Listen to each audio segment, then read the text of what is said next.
வெள்ளம் வரும் முன் அணை கட்ட வேண்டும் என்பது பழமொழியாகும். தாம் எதிர்நோக்கும் இன்னல்களுக்கு விரைவில் தீர்வு கிடைக்க வேண்டும் என்ற ஏக்கத்தில் உள்ள ஒரு கிராமத்தின் கதையே இது. வருடாந்தம் வெள்ள அனர்த்தத்தினால் அதிகளவிலான பாதிப்புகளை எதிர்நோக்கும் பிராந்தியமே கிழக்கு மாகாணம். பருவப்பேச்சு காலங்களில் இயற்கை விடுக்கும் சவால்களை எதிர்கொள்ள முடியாமல் தத்தளிக்கும் மாவட்டங்களில் மட்டக்களப்பும் அடங்குகிறது. மட்டக்களப்பு படுவாங்கரை பிரதேசத்தின் தோரதீவு பசு பிரதேச செயலகத்துக்குட்பட்ட வேட்டுச்சேனை கிராம மக்களும் இதற்கு விதிவிலக்கல்ல. வெள்ள அனர்த்தங்களின் போது வாழ்விடத்தில் ஜீவிக்க முடியாமலும் வேறொரு பகுதிக்கு அடைக்கலம் கோரி செல்ல முடியாமலும் இவர்கள் எதிர்நோக்கும் சிரமங்கள் எண்ணிலடங்காதவையாகும். நவகிரி குளம் பெருக்கெடுக்கும் போது எல்லாம் வெள்ளக்காடாகவே வேட்டுச்சேனை கிராமம் காட்சியளிக்கிறது. வெள்ளம் நிறையும் போது தரைவழி போக்குவரத்து செய்ய முடியாமல் படகுகள் மூலமாகவே இந்த கிராம மக்கள் போக்குவரத்தில் ஈடுபடுகின்றனர். நாங்க வெள்ளம் பார நேரம் என்ஜின் போட்டில் வேற இடத்துக்கு தான் நாங்க வெள்ளா வழி போறோம். எங்களுக்கு உயரமான கட்டிடம் ஒன்று இருந்தா நாங்க வெள்ளம் பார நேரம் அந்த கட்டிடத்துல இருக்கக்கூடிய மாதிரி இருக்கும். எங்களோட ஊர்ல ஒரு ஸ்கூல் தான் இருக்குது. வெள்ளம் பாற நேரத்துல தங்குறதுக்கு உயரமான கட்டிடங்கள் ஒன்றும் இல்லை. நாலாபுரமும் வயல்வெளிகளினால் சூழப்பட்ட வேட்டுச்சேனை கிராமத்திற்கு செல்லும் வீதி வெள்ளத்தின் பின்னர் இவ்வாறு காட்சியளிக்கிறது. வீதியை செப்பனிடுமாறு அதிகாரிகளிடம் விடுத்த வேண்டுகோள் கவனத்தில் கொள்ளப்படாத நிலையில் தமது விளைநிலங்களை பாதுகாக்கும் நோக்கில் மக்கள் இவ்வாறான முயற்சிகளை முன்னெடுத்துள்ளனர். எல்லா வழிக்கு போறதுக்கும் ரோட்டு ஒழுங்கா இல்ல. ரோட்டு வந்து பள்ளம் படுகொலியும் அப்படின்னு கிடந்து அது யாருமே வந்து பாக்குறல. இப்படி பள்ளம் கிடந்தா ஒரு வருஷத்திலையும் இதை நாங்க ஆட்ட சொல்றோம் எவர்கிட்ட சொல்றோம்னு தெரியாம இருக்கு. சுமார் 200க்கும் மேற்பட்ட குடும்பங்களின் வாழ்விடமான வேட்டுச்சேனை கிராம மக்கள் வெள்ள அனர்த்தத்தின் போது எதிர்நோக்கும் பிரச்சனைகளை முடிவுக்கு கொண்டு வர அதிகாரிகள் முன்வர வேண்டும் என்பதே எமது எதிர்பார்ப்பாகும். கொழும்பு தும்முள்ள பகுதியில் இளைஞர் ஒருவர் கொலை செய்யப்பட்டமை தொடர்பில் 5 சந்தேக நபர்கள் கைது செய்யப்பட்டுள்ளனர். தும்முள்ள பகுதியில் உள்ள இரவு நேர களியாட்ட விடுதியொன்றுக்குள் நேற்று ஏற்பட்ட கைகலப்பு முற்றியமையால் இந்த இளைஞர் உயிரிழந்தார். சம்பவம் தொடர்பில் கைது செய்யப்பட்ட சந்தேக நபர்கள் கொழும்பு 15, 12, 14 மாளிகாவத்தை மற்றும் மட்டக்களப்பு பகுதிகளைச் சேர்ந்தவர்கள் என போலீஸ் ஊடக பிரிவு தெரிவிக்கிறது. கைது செய்யப்பட்ட சந்தேக நபர்கள் 24 தொடக்கம் 36 வயதிற்குட்பட்டவர்கள் என போலீசார் கூறுகின்றனர். இதேவேளை உயிரிழந்த ஜெயக்குமார் சுரேந்திரனின் பூத உடல் பான்ஸ் பிளேஸ் 43வது தோட்டத்தில் உள்ள அன்னாரது வீட்டில் வைக்கப்பட்டுள்ளது. இது மாதிரி பிள்ளைக்கு நடந்தது இன்னொரு பிள்ளைங்களுக்கு நடக்கக்கூடாது. எந்த ஒரு நண்பர்களை நம்பியுமே யாருமே ரவு பயணம் போகக்கூடாதுன்னு தான் சொல்லணும். ஜெயக்குமார் சுரேந்திரனின் இறுதிக்கிரியைகள் பொருளை மயானத்தில் நாளை மாலை நடைபெற உள்ளன. மக்களது ஜனநாயக உரிமைகளை பாதுகாப்பதற்கு முன்னிற்காத தலைவரை பாதுகாப்பவர்களுக்கு எதிர்காலத்தில் இழப்பீட்டை வழங்க வேண்டிய நிலை ஏற்படும் என மகா சங்கத்தினர் தெரிவிக்கின்றனர். தற்போதைய எதிர்க்கட்சித் தலைவர் மற்றும் அவரை சூழ்ந்துள்ளவர்கள் மக்களின் பிரச்சினைகளுக்கு மத்தியில் அமைதியாக இருப்பதாக மேட்டியாகொட குணரத்ன தேரர் சுட்டிக்காட்டுகின்றார்.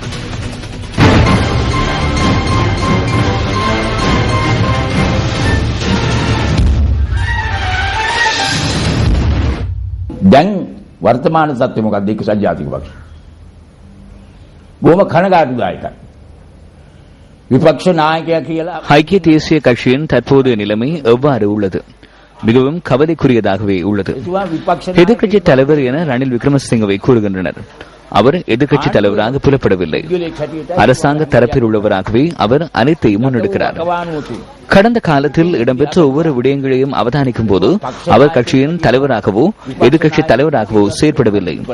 அனைத்து பிரச்சனைகளில் இருந்தும் அவர் நழுவிக்கொண்டார். அதனூடாக என்ன புலப்படுகிறது?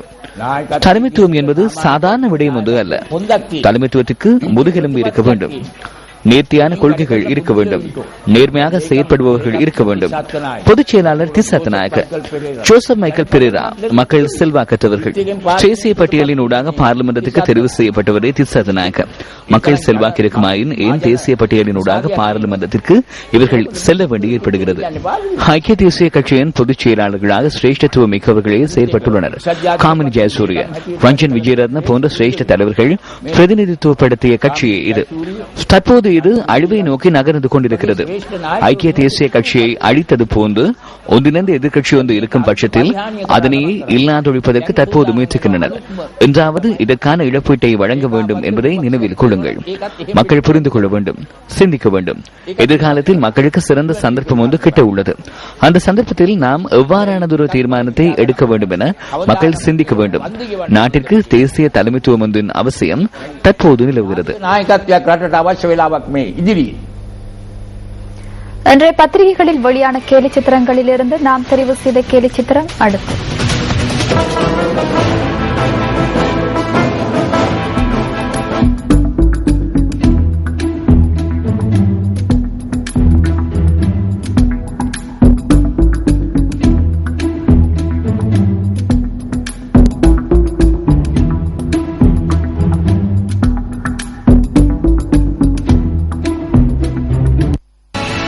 செய்திகள் தொடர்கின்றன.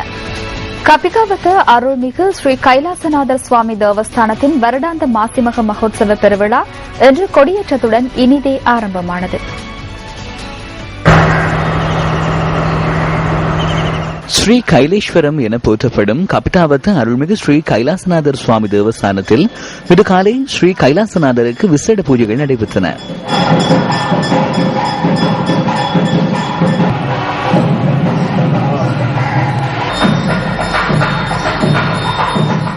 அதனையடுத்து உற்சவமூர்த்தியான ஸ்ரீ கருணாகராட்சி அம்பிகைக்கு விசேட பூஜைகள் நடைபெற்றன.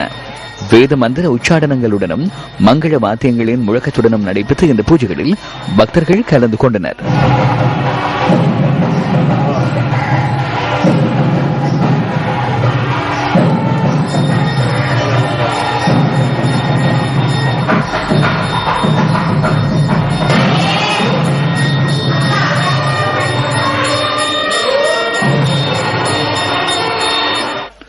அதனை அடுத்து பக்தர்கள் புடைசூல ஸ்ரீ கருணாகராட்சி அம்பிகை பல்லக்கில் ஆலயத்தின் உள்வீதியை வலம் வந்தார்.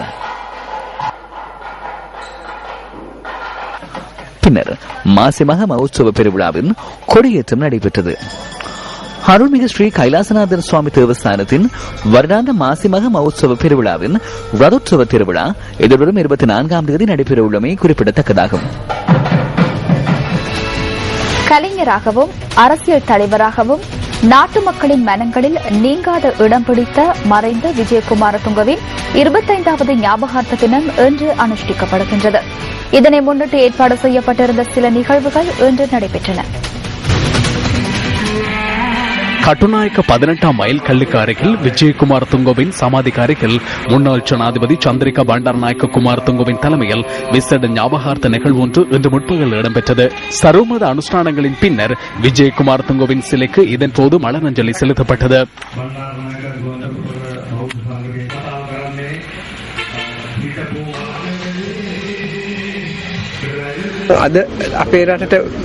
விஜயகுமார துங்கவின் நேர்மை மற்றும் தைரியம் தொடர்பிலேயே எமது நாட்டிற்குள் அதிகளவு பேசப்பட்டது.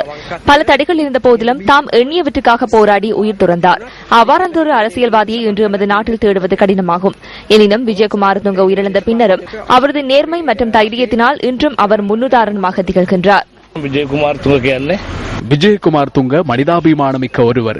சில அரசியல்வாதிகளுக்கு அவரின் மனிதாபிமானத்தில் சிறிதளவு கூட இல்லை. இறுதியில் அவரை கொலை செய்தனர்.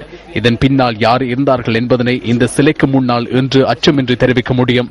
இதேவேளை மறைந்த விஜயகுமார் துங்கவின் 25வது நினைவு தினத்தை முன்னிட்டு மாரகம பமுனுவ வீதியில் அமைந்துள்ள சுவரிதோதய சிறுவர் இல்லத்திற்கு இன்று பகல் உணவு வழங்கப்பட்டது. இதன்போது சிறார்களுக்கு பரிசு பொருட்களும் அன்பளிப்பு செய்யப்பட்டன.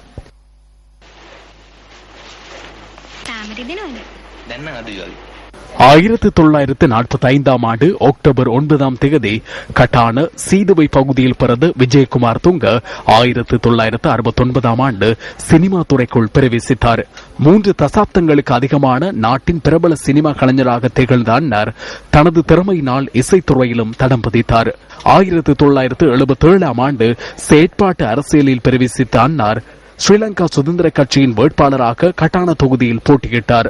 83ஆம் ஆண்டு கருப்பு ஜூலை மற்றும் அதன் பின்னர் ஏற்பட்ட யுத்தத்திற்கு தீர்வை பெற்றுக் கொடுப்பதற்காக விஜயகுமார் துங்க பாரிய முயற்சிகளில் ஈடுபட்டார். நாட்டின் இரு பிரதமர்களின் புதல்வியான சந்திரிகா பண்டாரநாயக்க குமாரதுங்கவை திருமணம் செய்து கொண்ட விஜயகுமார் துங்க சமூக பணியை பல வழிகளிலும் முன்னெடுத்தார். 2 பிள்ளைகளின் தந்தையான அன்னார் 1988 ஆண்டு இன்று போன்றதொரு நாளில் துப்பாக்கிச் சூட்டுக்கு இலக்காகி உயிரிழந்தார். பொருளாதார கொலையாளிகள் தொடர்பில் அமைச்சர் விமல் வீரவங்ச கடந்த சில தினங்களுக்கு முன்னர் வெளியிட்ட கருத்து தொடர்பில் ஐக்கிய தேசிய கட்சியின் பாராளுமன்ற உறுப்பினர் ரவி கருணாநாயக்க இன்று நடைபெற்ற கூட்டம் ஒன்றின் போது கருத்து தெரிவித்தார். අමාත්‍ය මණ්ඩලයට ආව කැබිනට් පත්‍රිකා සිස්පත් දෙමීමගේ අමාත්‍ය මණ්ඩලයේ තීන්දුව කළා தெங்கிற்கு செஸ் வரியை விதித்தனர். செஸ் வரியை விதித்துள்ளதாக அமைச்சரவைக்கு பத்திரம் ஒன்று வந்தது. தெங்கு உற்பத்தியாளர்களுடன் கலந்துரையாடியதன் பின்னர் இறுதி தீர்மானத்திற்கு செல்ல அமைச்சரவை முடிவெடுத்தது. வியாழக்கிழமை காலை அமைச்சரவை இந்த தீர்மானத்தை எடுத்தது. அன்று மாலை நிதி அமைச்சின் செயலாளர் செஸ் வரியை விதிக்கின்றார். அவ்வாறு செயற்பட்டால் அமைச்சரவை எதற்கு? அதிகாரிகள் மற்றும் பொருளாதார கொலையாளிகளை கொண்ட மாஃபியா ஒன்று இந்த நாட்டின் வளத்தை உறிஞ்சுகின்றது. பொருளாதார வீழ்ச்சி ஏற்படுத்துவதற்காக சர்வதேச நாணய நிதியம் நிதியுதவி வழங்காது என அவர் தெரிவிக்கின்றார். ஜாசுந்தர சர்வதேச நாணய நிதியத்தின் ஒரு பொம்மை என நான் கூறுகிறேன். கடனுதவி கிடைக்காது என தெரிவித்து பிரச்சனையை தோற்றுவித்து அந்த பிரச்சனை வலுவடைந்ததன் பின்னர் இறுதி நேரத்தில் கடனுதவியை பெற்றுக் கொண்டால் அவர் அதிக பலனை பெற்றுக் கொள்வார். 40,000 பட்டதாரிகளை இணைத்துக் கொள்வதற்கு அமைச்சரவை தீர்மானித்தது. நிதி செயலாளர் 1 லட்சம் பேரை இணைத்துக் கொள்ளுமாறு மாவட்ட செயலாளர்களுக்கு அறிவுறுத்தினார். பொதுச்சேவைகளில் 40,000 பேருக்கான பதவிகளை மாத்திரமே நாங்கள் அடையாளம் கண்டுள்ளோம். தற்போது 60,000 பேர் மேலதிகமாக இணைத்துக் கொள்ளப்பட்டுள்ளனர். தற்போது அவர்கள் வேலை எதுவுமின்றி மாதாந்தம் 10,000 பெற்றுக் கொள்கின்றனர். விரைவில் அவர்கள் வெறுப்படையும் நிலைக்கு உள்ளாவார்கள். அவ்வாறு இடம்பெற்றால் அடுத்த ஜனாதிபதி தேர்தலின் போது அரசாங்கத்திடமிருந்து சலுகையினை பெற்றுக் கொண்ட 60,000 பேரும் அரசாங்கத்திற்கு எதிராக ஆர்ப்பாட்டத்தில் ஈடுபடுவார்கள். 10,000 කීයක් යන් ඉන්නවා 60,000 තව ටික මාස ගානක් යනකොට කලකිරුණාම ඊළඟ ජනාධිපති වෙන්නකොට රජයෙන් දීමනා ගෙවන ලද 60,000ක බලවේගයක් රජයට විරුද්ධව පෙළපාලිනවා. நான் நினைக்கின்றேன் விமல் கூறுகிறார் நிதி அமைச்சர் ஜெயசுந்தரவை இவ்வளவு தூரமும் கொண்டு செல்கிறார். அதை நாங்கள் அன்று கூறும்போது சூழ்ச்சிக்காரர்கள் என்று கூறினார்கள். இந்த அரசாங்கத்தை கவிழ்ப்பதற்காக கூறும் கதை என்று கூறினார்கள். நான் தெரிவித்த கருத்துக்கும் இன்று விமல் இணக்கம் தெரிவித்துள்ளார். அச்சலவின் கையை வெட்டினார்கள். அப்படி என்றால் சுகாதார அமைச்சர் கொலையாளியா? 7 வருடங்களுக்கு முன்னர் சவுதிக்கு சென்ற ரிசானா கொல்லப்பட்டார். அப்படியெனில் வெளிவார அமைச்சர் GL பீரிஸ் கொலையாளியா? අයින්සක කෙල්ලෙක් අවුරුදු 7කට ඉස්සෙල්ලා ගියා සෞදි අරේබියාවට. ඒක විදේශ අමාත්‍යාංශ GL Peiris ඝාතකයා. Catch the young leaders, the bright young things. Brainstorm and debate at the India Today Conclave, March 15th and 16th, 2013 in New Delhi. Register now at www.indiatodayconclave.com.